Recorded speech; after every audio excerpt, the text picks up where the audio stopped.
eventually get there, but before that we do, we have, of course, the map veto. So we're going to find out where we're going to actually play.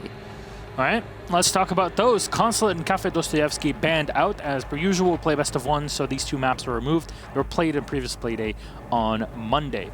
So Border, Clubhouse taken out, a Bank as well. What's the potential? Coastline? Yes, Coastline is in. That was Giants' pick. Okay. 2 maps left, Villa Coast. Giants got the pick. And Coastline for EU, a strong map for G2 specifically, historically speaking, but it's not like Giants are slouches. I mean, so Coastline's really interesting because, again, we really haven't been seeing either of these teams, or many teams play it so far through this season, in Europe especially. But we have seen it 3 times so far for the Giants, and they've won it 3 times. So this is definitely a Giants map. On the side of G2, they've played it 3 times and won it once. So better overall in terms of map for Giants. Let's see what you guys think. Who's going to win this? Okay. Now, that is what I expected. Yes. That's because we saw it 7-0, and I think that really resonated with a lot of the viewers, a lot of the people who watch Pro League regularly. And going into this, you know, you've got, of course, a lot of G2 fans out there. They are one of the most prestigious teams in existence in Siege. And then on top of that, that 7-0, man. It really weighs so heavily. If it were like a close game, Vitality and Giants are like, maybe things are a bit different. It happens, but that 7-0 really affects, I guess, the public idea of this, but obviously the statistics of it. You know, the more recent relevant scores affect how likely you are to perform better in the closest term between the 2 matches. So it only makes sense. Fabian likes turtles. I like turtles as well. Yep. Let's start off with our matchup. Ladies and gentlemen, our heated game that, again, can topple all of Europe right now. Ban phase coming out. It's going to be a Habana, followed by Dokebi. So, all right. Interesting to begin things. We get a Hard Breacher. We have Captow in play. We have Jackal in play. Lion in play. You've got a lot of those operators that are going to get banned pretty typically in a match like this. Still in play. Miraz gets banned out. Probably an Echo, or a Maestro on the next one. Maybe a Valkyrie. We've seen stuff like that, especially on Coastline. Valkyrie's on pretty high up there in terms of ban rate on Coastline. But Echo Maestro wouldn't be surprising at all, that's for sure. No, definitely. I mean, it's most likely to be an Echo or Maestro, to be honest. Oh, Castle. Oh. Okay, that's a hard left turn right there, ladies and gentlemen, and operator who almost never gets banned. Yeah, he gets chatted up every now and then, but doesn't get banned very often. No, not at all. He gets played occasionally. Yep.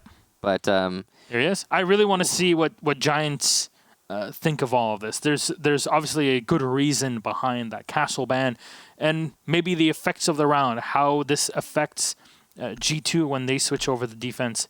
There's something that is a bit more detailed than what we might think. Though, start off on the defense here for Giants, G2 on the attacking side, and the Jaeger, 6th pick off to the Pulse. The Mozzie and the Ella is in play. Fabian switches off the Lion and on to the Gridlock, an operator we've been seeing, Uno actually, being put on quite a bit. You've seen the roles kind of swapped around on G2 between their flex players, and let's see how that works out. The entire point of this for G2 is, okay, we're attacking kitchen, we're going to take the top floor, make sure we have control of the bedroom, control of the lounge, and from there we can kind of prepare ourselves for the assault onto the kitchen or to the stock area. For Giants, though, they're putting a lot on their nitro cells. Of course, information to come in from the Pulse, but that Legion holding on to blue might be a pretty big deal. No, it certainly would be. But considering how relevant blue is in the Sunrise hold, but you got to have 2 people invested there. That's the problem. So I'm like, we'll see what Giants decide to do here. We've seen just solo Sunrise holds before, but usually that ends up getting punished so hard that teams won't try it more than once in a row. So yeah, I expect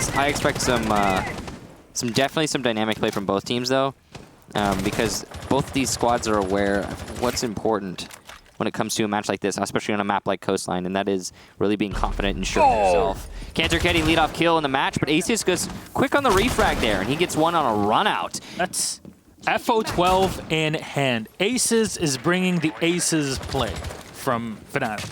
That is And the FO12 gets kill number 1, the gridlock for the Legion. It's like they do similar things, but on one side or the other. Corey going in again, compounding damage potentially onto Kantaraketi, who stays alive for now, repels and goes up onto the DJ booth in the balcony, and Uno will be joining himself in. Trying to trigger the Gajmot mines there and slow down this assault.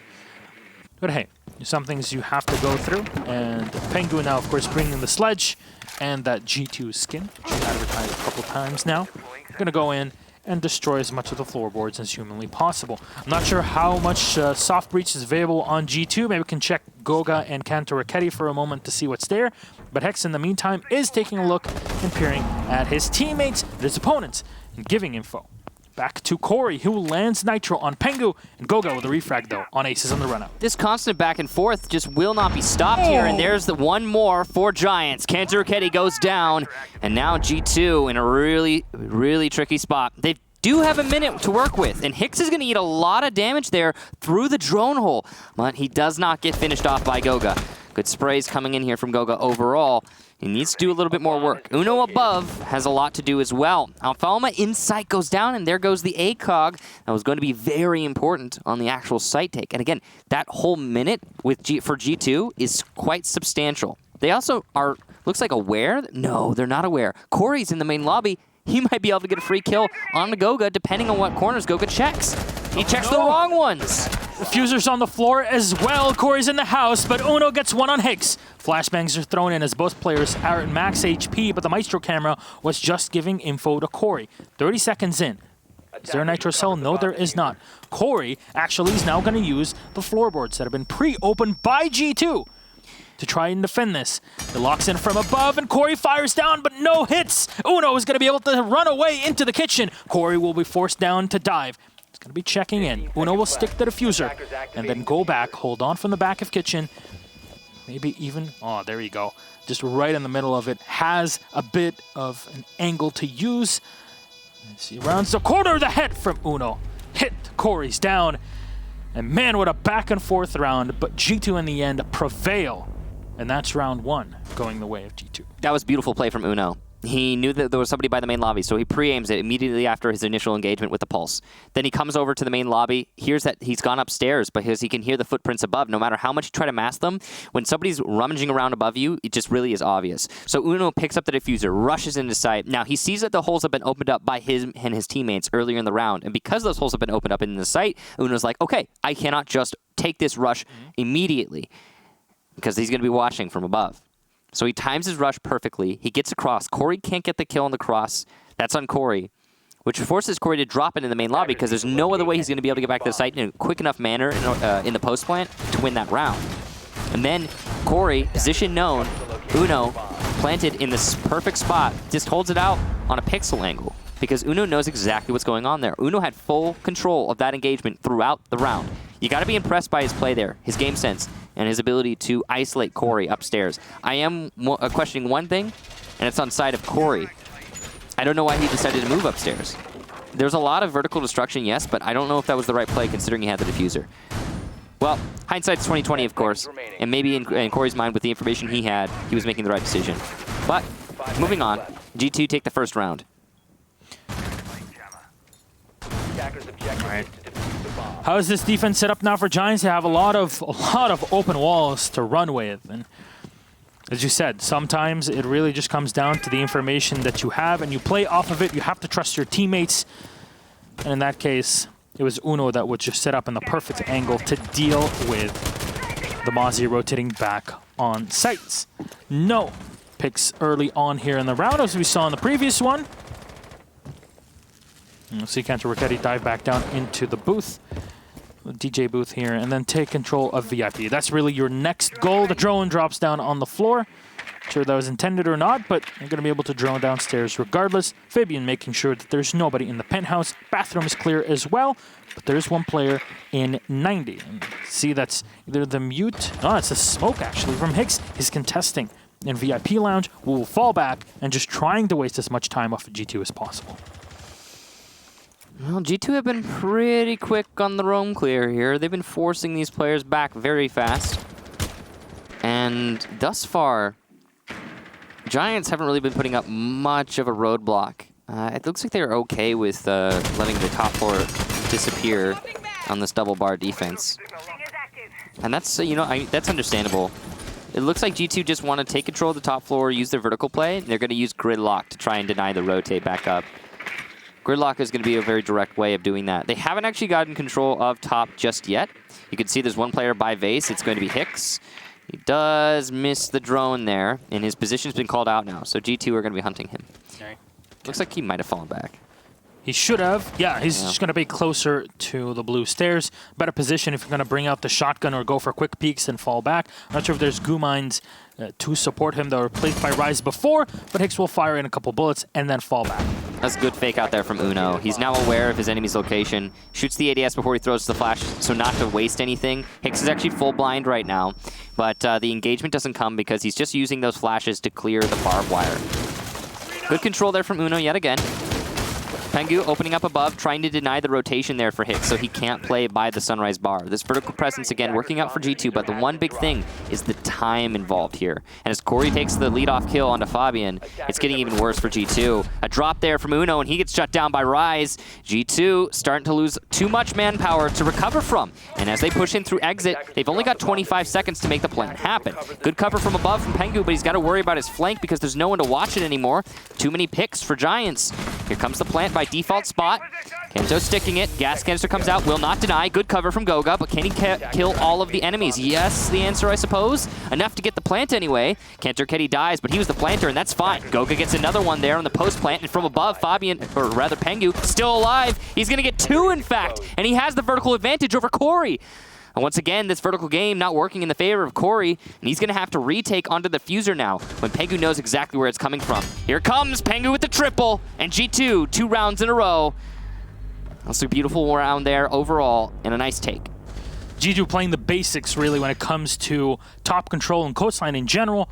Go in, control the top floor, destroy the floorboards, and place that diffuser in locations where your buck has already opened up angles for you to play with and against. Magnificent. That's the 101. That's how you're supposed to play it. And you see, by the moment that G2 feel like, okay, now we're able to play our control and really make sure that these floorboards are open in the exact angles that we wish, then it's almost inevitable for them to enter the site. Giants had the opportunities, but unfortunately, their yokais were shot down.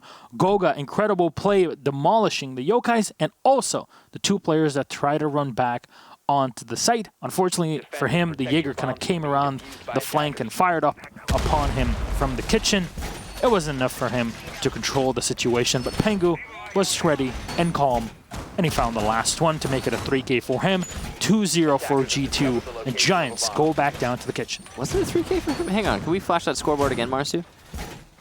Thank you, yes. Okay, it was. I confused him and Uno. Uno had a really good round individually, or he's been having really good rounds. He clutched that last one, the first one, and then he did a lot on the top floor clear as well. Yeah, I actually confused Pengu for Fabian in the middle of the round. I was like, wait a minute, Pengu's playing Buck now? 5 seconds left. I think Fabian, if he heard that, he would feel insulted. Mm-hmm. I get to join the ranks of people who have confused Pengu and Fabian. Can I do that officially? That's a reference. Woo. Well, that's a reference. Some people got that. And here we go. That turned out to be a lot more tame than it was in the end when it finished out. Yeah, it was funsies, I guess. Yeah. It's fun. It's okay. It happens, right? Yeah. Uno looking to open up the delivery entrance, and he's going to miss and then do something else. Looks like he maybe decided not to at the last second. Yeah. Just go up to the lounge. And I understand why, because the Giants have had a pick in the first round just off of running out because the doorway was already open. Just don't give them that. Give them at least an extra volume that you can use. No, Rice turns around and gets Kenta Raketti.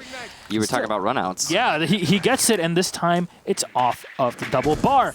Great play to shut down the playmaker in this one, and you can see even now, Uno going on the sledge. We've seen him play the Ash before. It's that flexibility on operators that is so great for G2. Unfortunately, those runouts are just so great. And Rise living up to the massive kills he's had so far in the season, to over 120 so far.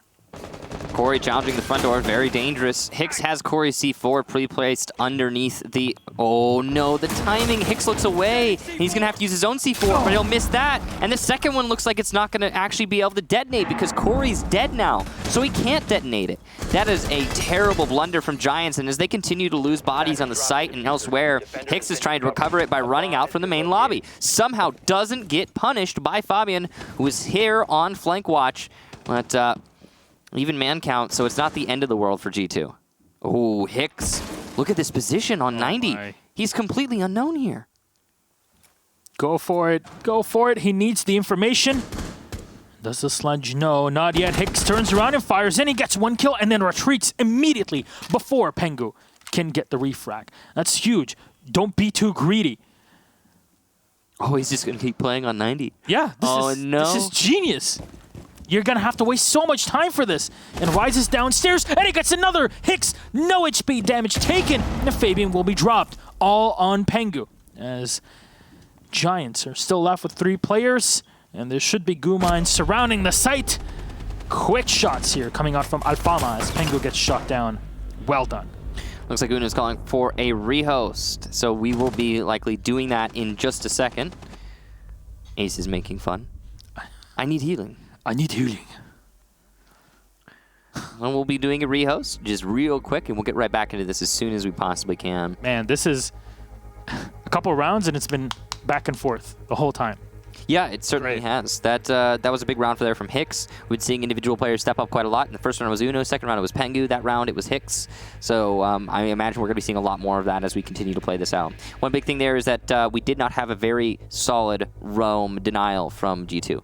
No. They took top 4 control, and whatever the reason, they didn't have a lot of control over the main stairs. They didn't have a lot of control over by the blue stairs, and that allowed Hicks to just walk up main stairs after getting a pick by the main lobby, and then there you go, triple kill. Yep, the big problem was the fact that Giants were able to refrag or get opening kills just off of runouts because G2 aren't expecting it. They have to flank watch to put in later on in the round by bringing Fabian and putting him on the gridlock, but they seem to feel a bit too safe when they're playing on the top floor and trying to destroy as much of the floorboard as possible. Yeah. Hicks just walks on up and he finds a kill. There's no drone on that flank watch. Yeah, and the gridlock was outside front door, and I don't think there were even any tracks that were put on the main stairs. If there were, they were destroyed, and nobody was checking for the flank there from G2. So that was a system that was obviously some step was skipped in that process for G2, or they were overconfident in assuming that there wouldn't be any flank from Giants no matter what.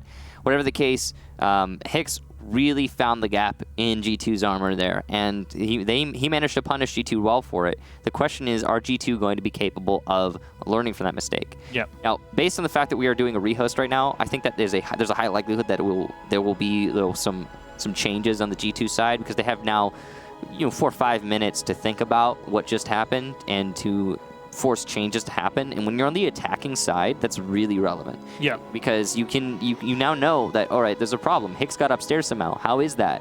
So you can think about it and you can act on it. You can change based around it. He came up main stairs. We didn't have tracks there. Oh, okay. Well, the changes might be something very slight, like just putting a claymore on the side instead of forgetting it later. Maybe or it can Nomad.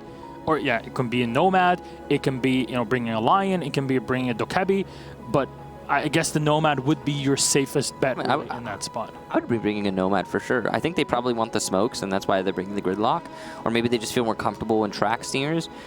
No matter what, either one of them, they're going to make noise, basically. Mm-hmm. Like, even if you shoot a Nomad, then you're telling your enemy, hey, I'm flanking. But the difference between shooting a Nomad and shooting a bunch of tracks is that with the tracks, it's a lot of bullets. With the Nomad, it's 1.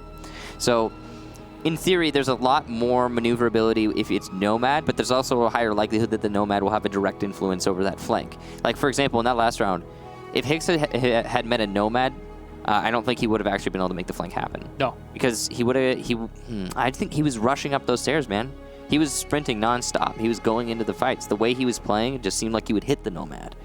And that would have probably been his shutdown. Even though Fabian got the first frag, it was right behind the lobby desk. So there's a player playing in there and got shot in the face, couldn't go back into security. Great start. Corey. And that was instantly when Giants just pounced back and found another kill, like literally 5 seconds after.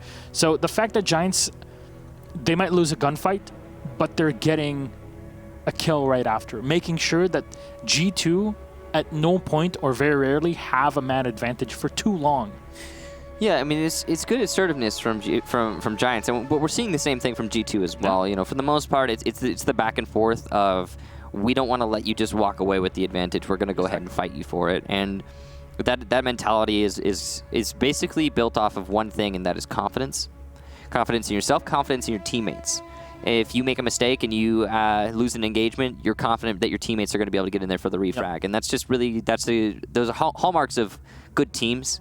And that's what we hoped to see in this match, was just two teams on that same caliber, you know, going at each other. And that's what we're getting so far. Giants having a really good individual round again. Last one, but it's still, you know, I want to see more from them. I want to see what's going to continue. And it's, honestly, rehost, we're just waiting for it to finish. Yeah. We're just going to check all our settings and make sure that we're ready to go. Fingers crossed. So, should be heading in any moment now. I'll remind you, it was a 2-1 so far. Still advantage for G2, with G2 on the attacking side, Giants on defense on the first half.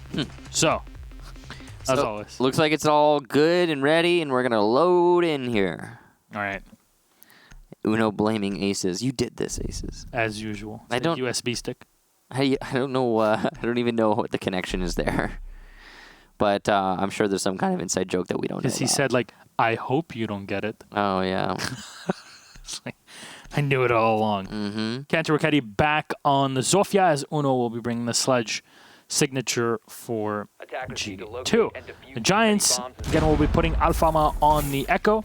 We've seen him play the Echo so many times. It was always so very efficient. I wonder where he's placing those yokai drones. I kind of just want to look at him and seeing where the yokais are being set, because I want to try and understand how and why Giants are preparing themselves for those runouts, and how they're able to get them every single time without G2 even knowing that there's somebody going for a play like that. It's just, I'm wondering if this is all intuition or noise or whatever it may be. And this is a very interesting setup.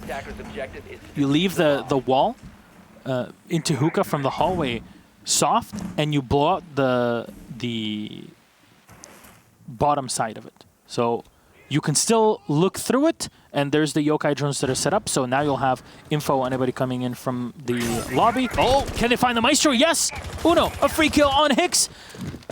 Oh, this is a great start for G2, but the setup from Giants is done so well to hold off any pressure from or coming into hookah. But I mean, there goes a lot of the defensive pressure on. Yes. So that's not just, oh, Pengu gets another kill. This one onto Rise, and the nade gets rid of the shield, which allows Alfalma to go down to Uno.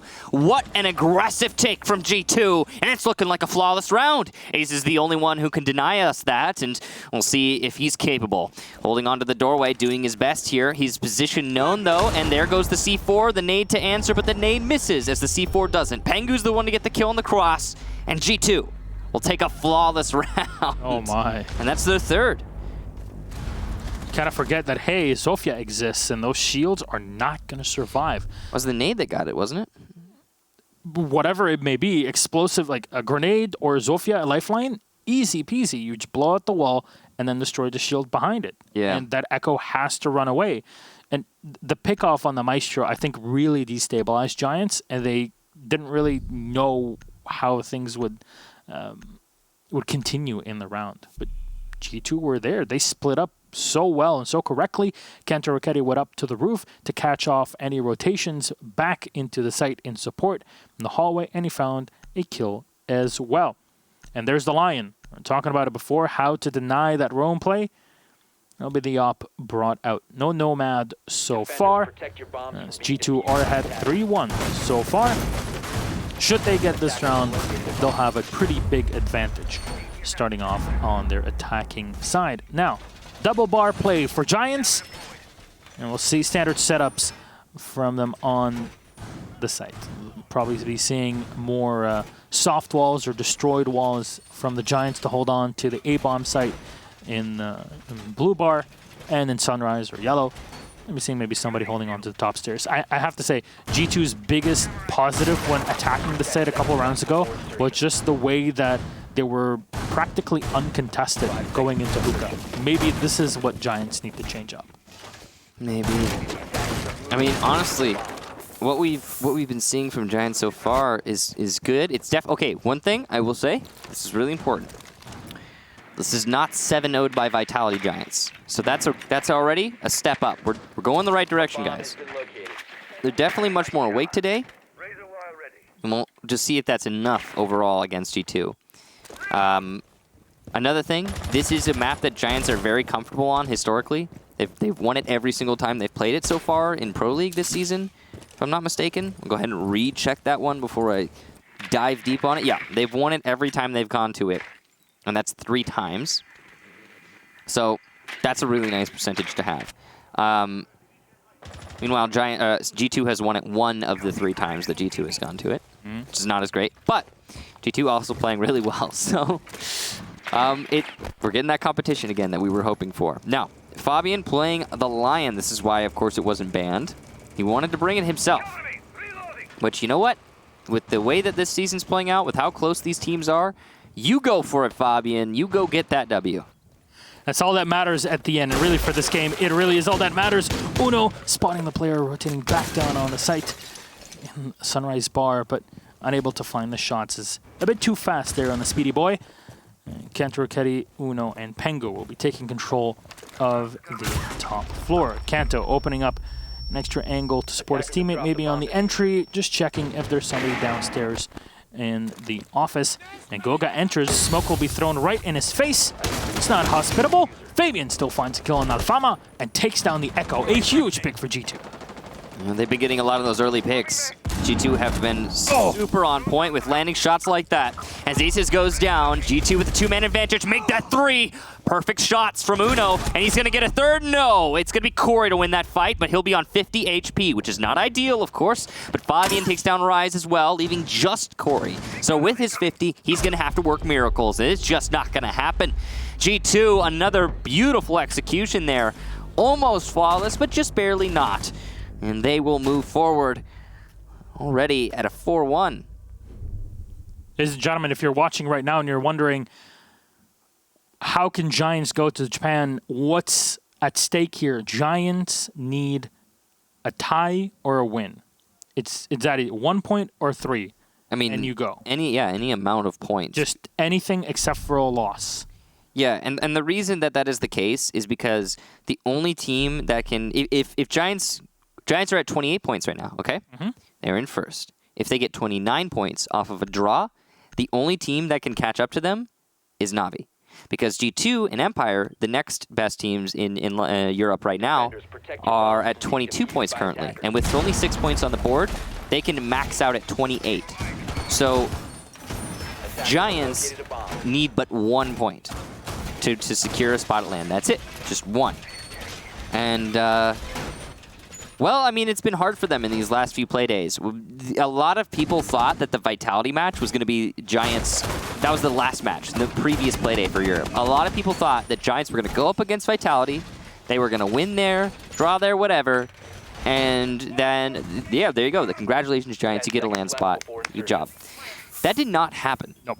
Yeah, it shocked a lot of people. Vitality 7-0ing Giants. So it wasn't even close.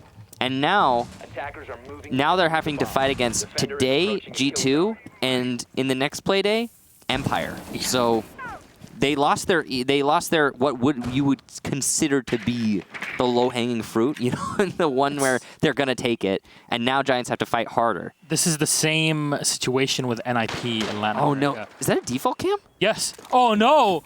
Hicks has the info, and now he can feed it back to his teammates. Aces is bringing the Ella again, and he's got the Scorpion in hand. Pengu is going to get fired upon from behind, and they double team him. He's dead. And that's because the G2 didn't shoot a default cam. They didn't shoot the default outside office cam. Is it still there? It's the Ruins cam, yeah. Yeah, it's the Ruins cam. Is it still there? Corey's going to need some damage by the main lobby, and the camera, I think, is... No, it's broken. Now. They shot it now. Too late. They got it. Alfalma took down Uno as well, so here we go. Giants are the ones winning these heads-up gunfights now as the challenges come in from many different places. You saw the way they even converged on the push from Pengu. 2 taking him at one from security, one from blue bar, and both like, hey, we're going to fight this guy in office. We know where he is. Let's just get that pick. And you got to love that assertiveness from Giants. Fabian still in the same position here by Lamborghini, and his first E1D will be used up in case there's somebody rotating from security or moving away from the office. Hicks still holding on. He's got to deal with the reverse repel now from Fabian. He's put himself in that spot. Goga coming in through the connector into security. Fires back, pushes Corey a bit further away. G2 have entered onto blue bar, but it's not like they're safe, that's for sure. They're trying to hold on tight here as every angle around them is being watched by Giants. This forces Fabian down from the roof. Well, the second E1D to protect him on the dive. Good Minds are being spotted everywhere, but Giants are not pushing at all. They are just making sure they're winning the passive game, burning off what might be the biggest resource the attack has, just time. Last EE1D there from Fabian. C4 comes out but misses. Detection there on the EE1D, but there's somebody in luggage above. It's Aces. He's coming up on the flank, and it's not even going to be necessary. Rise gets the double kill, leaving just Goga in office. He's going to have to find 5 in 30 seconds. It won't even be 1. A flawless round to answer the earlier flawless round from G2. And Giants win the last of the first half. A 2-4 in favor of G2 there. You know, when you have 2 big teams that are playing against one another like this, you expect every round to come up to like a 1v1 or something. But actually, what usually happens is that once one team figures out exactly what the attack or defense is of the other, they kind of prepare for everything, and it can end up in a flawless or 4 players left alive because you figured out where the chess pieces need to be put in position, and you play off of those. You read your opponents like an open book. That's how you get to see those 2 flawless rounds, one from each of these 2 teams, and a Nook will come out from the Giants. And Valkyrie's in play. This is potentially the biggest play. Now, I'm not sure if Pengu is bringing anything special on his Rook. Of course, to deal with the grenades, it's going to be great. At least your teammates will be down, but it's only barbed wire alongside the armor pack. But I'm really curious as to how the Nook will be employed. Will she come in from blue stairs? Is she going to be pushing up by the main hallway to push into hookah? Is it going to be more like a flank play to go later in the round and come in from aqua? I'm very curious. We'll see. 10 seconds left. We've seen Nook used in very particular ways. 5 seconds to And insertion. actually, as I say that, Attackers honestly, she must gets used in a locate way that you would like bomb. expect an Ash Rush to get used, right? Let's And or like you put her on a lurk late flank kind of role, and that can work. But it's so obvious to why? Maybe they don't want the Telltale Deagle sound or the FMG not sound, because they both do make kind of unique noise. Yeah, that's true. I'm not really sure why Aces was avoiding the camera there. I'm sure there's a reason. It's either the gun sounds they're definitely trying to keep the Nook unidentified. Okay, and here's the use. Here's the suggested use. Goes in the barbed wire, A bomb not is heard. located. Sees the smoke, and there he goes. It works out for Giants. It's a beautiful push there from them, and they likely had a Valkyrie cam watching that, but guess what? It's a Nook. Yep, that's exactly how you want to play the operator. You come in, you find the kill, and then you pull back. There's 2, but the alibi tricking their opponents. Hicks will find 1 kill onto Kanta Raketti, diving onto the next. They actually trade off. Aces was still able to get the kill. Pengu holding on to the site, but Hicks comes around the back. And with a shoddy, we'll find the kill on Pengu. Giants recover off of their first round victory here on the attacking side. It's a 4-3, still advantage for G2. Okay, all right. That's a big win there for the Giants, that's for sure. I really like their use of the knock there. And while it was a pretty one-sided sweep coming from the VIP side, G2 still put up a decent fight, and you almost thought for a second there they might be able to bring it back. But that was a nice shot, especially by Aces after getting the initial kill, and then when he was vaulting over the vase, he actually managed to trade himself out, which was really impressive. Now, kitchen defense for G2, they're not going to go to the double bar again. One thing that really puzzles me is why the smoke wasn't holding the angle there from G2.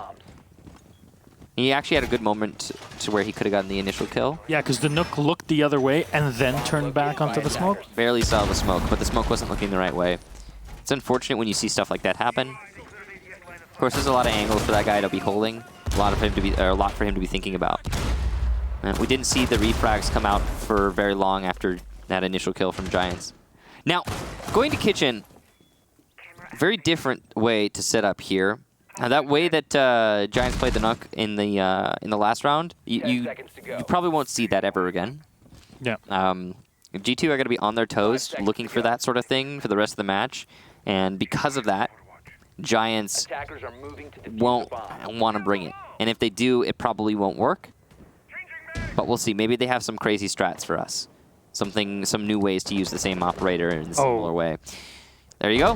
That was my exit. That was just, honestly, that was just Uno being aggressive. Expect it or not, it's still Corey is able to find a crucial early pick because every single kill matters so much in this matchup with so much on the line.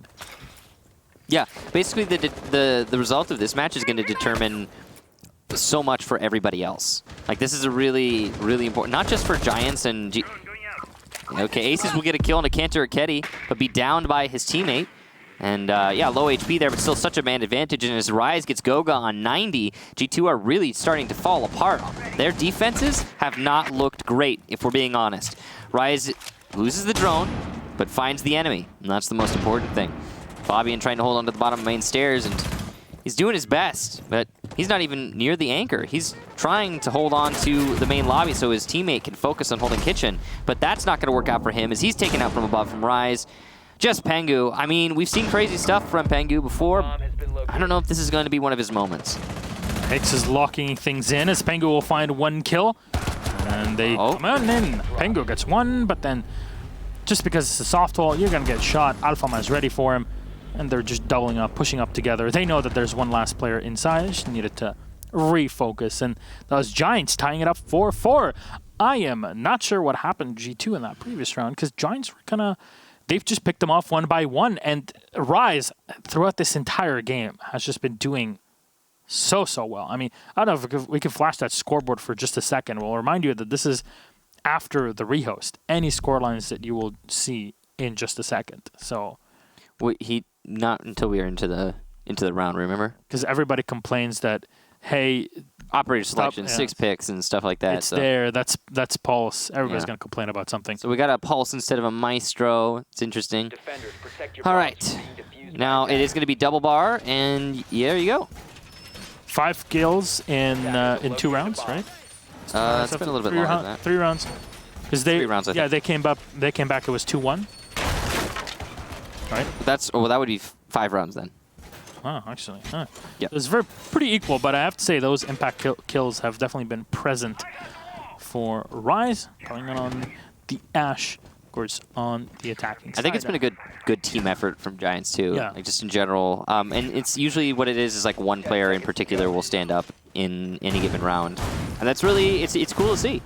It's definitely cool to see when you have those star moments for each player on your roster. It really proves that you've got the right setup for your squad.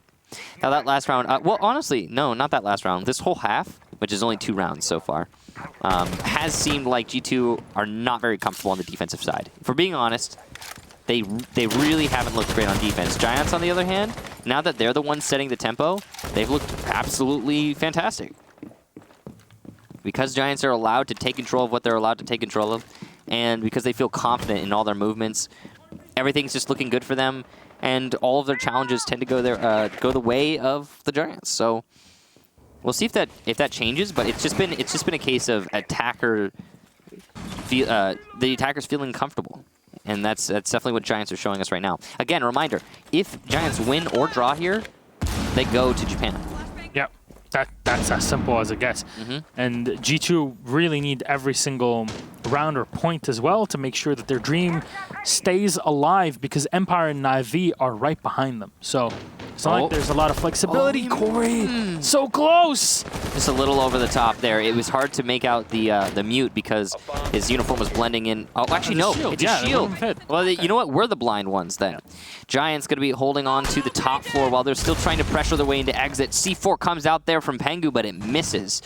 And that's a big loss for him for sure, but he's still holding on to this position pretty well.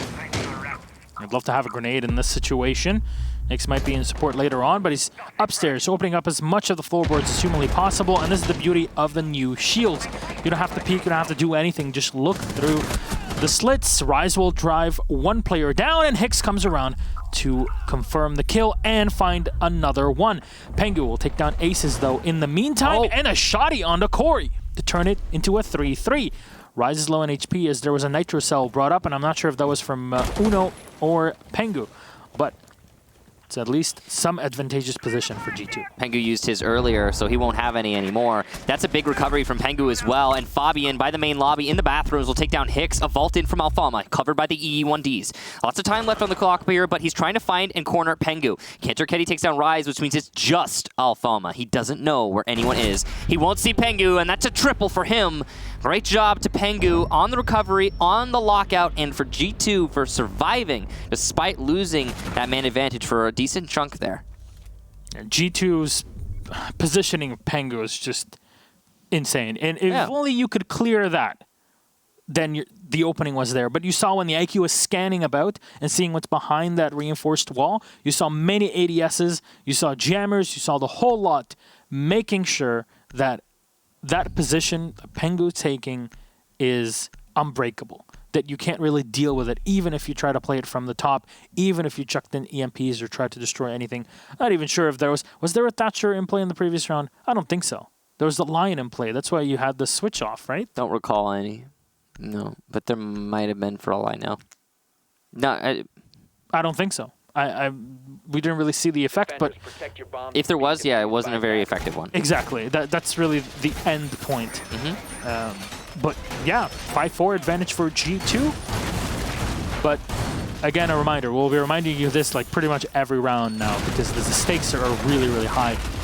Giants tie or win, and they go to Japan. So even if G2 go to 6 points, it's not over for Giants yet.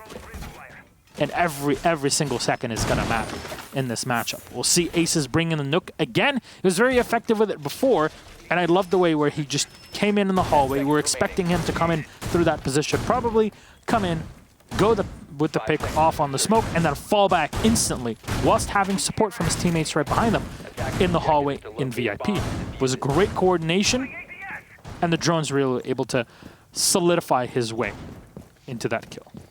So, we're going to be going to Billiards this time, I believe. This is a site that we haven't seen G2 win yet. They've gone here before. Last time they were here, they lost it because of the Nook play from Aces, and look at that. It's back. How did Aces time this, man? How does he go, yeah, they're gonna go to Billiards again. How does he know? And I wonder how he's going to use it, too, because that's really important. The fact that it won't, the same way they did it last time won't work. And you know what else won't work? The EE1D on Alfalma. He's gone. He's dead. And now Giants, a man down, and no refrag to speak of. G2 looking like they might push us to match point, which is dangerous territory if you're Giants. Again, they don't need to win. They just need anything. But scary to be on a 6-4 for sure. Rise actually very aggro here. Maybe he's expecting something from downstairs. Now Pengu will still find a kill on Corey. Big advantage now for G2 as they're so close to getting that crucial point. And Rise is just trying to lock it down, trying to predict where Pengu will be coming from. A Nitro Cell will miss out. Throwing in. And this is guided by Uno's hand downstairs. He still has a Nitro to play on his own, but Rise will fall back to make sure that he's on indestructible floor, and Giants, in the meantime, Hicks will be able to take down Uno. Taking a lot of damage, and Rise, another on a Fabian. They turn it into a 3v3, and there's a minute 18 left. Through the wall there for Rise. His aim has been on point today. Aces, meanwhile, coming in from VIP, and this is going to be a very important flank. This is the same thing he used to get the lead-off kill the last time G2 tried to defend this site. 2 defenders marked out, the third by Cocktail. Giants likely know that. And here comes the attempted Cocktail deal, and I don't know if it's going to work for Aces. He tries to pre-fire, it doesn't work. Rise will down himself and his enemy. Pengu, though, does finish off Rise, and that's going to be Goga on the floor, so 2 versus 2. 40 seconds left, but it feels like there's only 10 the way the attackers are playing right now. Claymore goes out through that little drone hole. Unlikely to be successful, but hey, what if? With this amount of time, you may as well risk it. Aces also takes down Goga. That was the downed player who had been pushed into Cocktail earlier, so not a big deal. And the Claymore actually works! Unbelievable! It's just Pengu, but he puts it into a one-on-one. Aces versus Pengu. 20 seconds left. Hicks is calling out for his teammate. C4 from Pengu misses. Long angle here from Aces, and he gets it! Giants manage the round. A great effort there from Aces. Man, that took so much, but that Claymore saved the entire round. Perfectly placed through the one singular rotation position you had, and the drone hole catches off. What are the odds that a drone hole Claymore works like that? Look, man, when it's high stakes like this, anything will help you. And the fact that Rise was able to get the pick off of Fabian downstairs meant that it's completely clear. The bottom was clear. You're down to a 2-2 or 2-3 at that spot. Go and fight on the top floor. See what you can do with the smoke. 3-3 to 3-2 as the smoke was able to slow down the aggressive play from the Nook. You heard it through the barbed wire. Smoke came in. You were hearing the Ash as well coming around from Aqua. Let's make sure that you're holding on to your flank regardless. And Pengu is also holding on his own angle inside of Hookah. Unfortunately, things kind of fell apart. And Pengu fired off a couple bullets. The Buck didn't quite react to where Pengu was. And the Nitro Cell was a great attempt. Had the Nook been a tiny bit closer, that would have taken him out completely. But it happens. FMG9 does the work at the end. 10 seconds remaining. And that's the round. Giants at a 5-5, and G2 will attempt to defend Hookah and Pool Table again. Everybody ignore Aces. Yes, please, for the love of God. Don't buy those absolutely horrendous skins. If you do, you can like win every game, but don't. Yeah, you can. Okay, do buy them if you want to have a straight up advantage when you go in and play ranked. If you play against me, I will ult F4. Don't do that. That's not fair to your teammates. No, but the sentiment with those skins basically is just like it makes you nearly invisible. Haha. Anyway, they work the camo game, that's for sure. Yeah, so actual camos in this game are actually camouflage. Yeah. So if you want to know how to have a leg up over your enemies, bring camouflage uniforms. They really do work. Anyway, I regret saying that.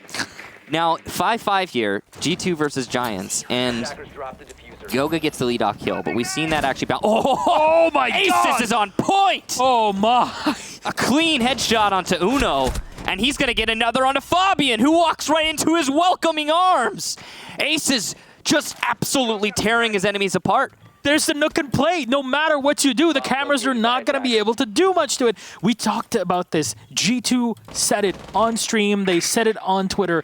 We removed Nook because we wanted to rely on cameras. We wanted to put one player solely on cams, and that's where she shines. I tell you what.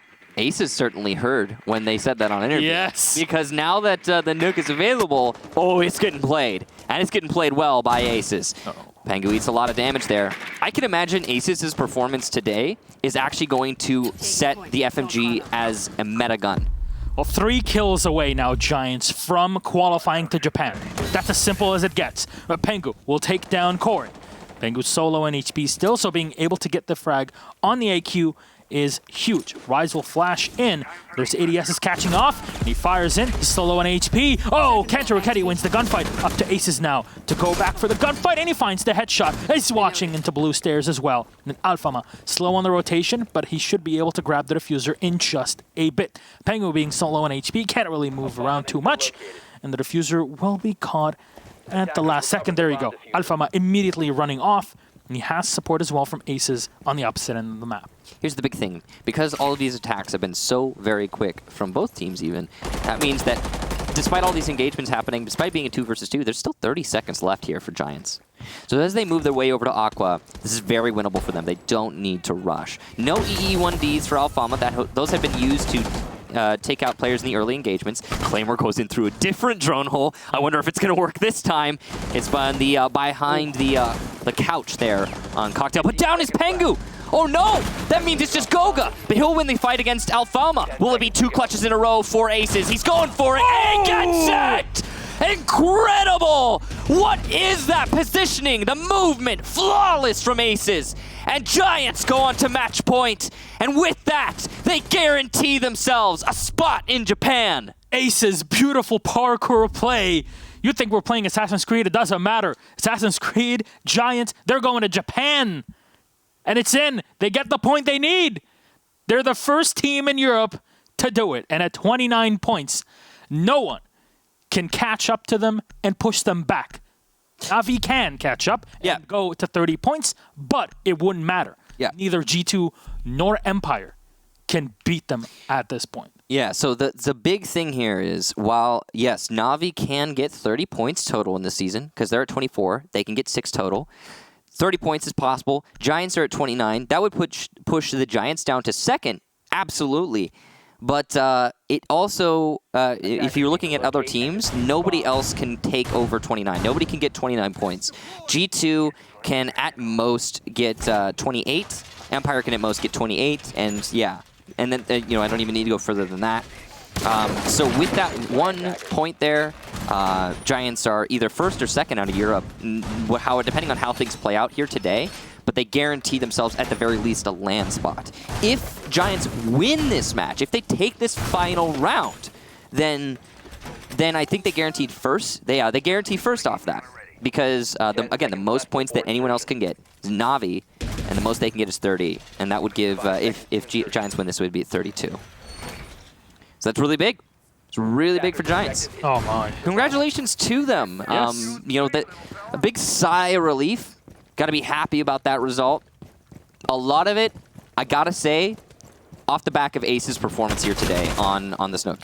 Because not only has he been landing his shots, positioning absolutely perfect, his movement, he's on point. He's always been so good at positioning himself correctly, and getting those entry kills are important kills for his team. But right now, he is in a world of his own. And Nook has definitely been used and abused in this matchup, and Aces is definitely the player to do so.